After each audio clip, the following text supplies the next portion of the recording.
You will have wisdom. But when you will lose your all economic strength,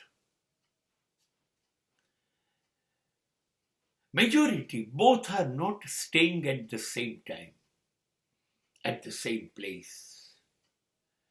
જીવનમાં ડહાપણ અને પૈસો બંને જોડે નથી રહેતા. બંને જોડે નથી હોતા. જ્યારે પૈસો, સમૃદ્ધિ, ધન હોય છે ને ત્યારે ડહાપણ ગાયબ થઈ જાય છે. હા, ડહાપણ હોય છે, પણ પૈસો કેમ વધે, કેમ કમાવાય, કેમ સચવાય, એ ડહાપણ હોય છે. જીવન અંગેનું ડહાપણ નથી હોતું.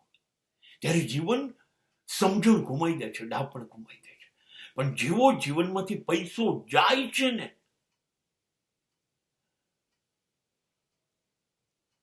ત્યારે સુખ જતું રહે છે, સગવડ જતી રહે છે, અભાવની સ્થિતિ થાય છે.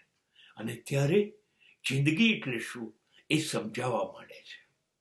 એટલે મારું પ્રબળ રીતે માનવું છે કે જેવી ગરીબી આવે, જેવી નાણાં વગરની સ્થિતિ આવે, અભાવની સ્થિતિ આવે, અને એ જ વખતે જિંદગી પાસે વાલી સમજણ આવે કે જીવવું કેમ જોઈએ,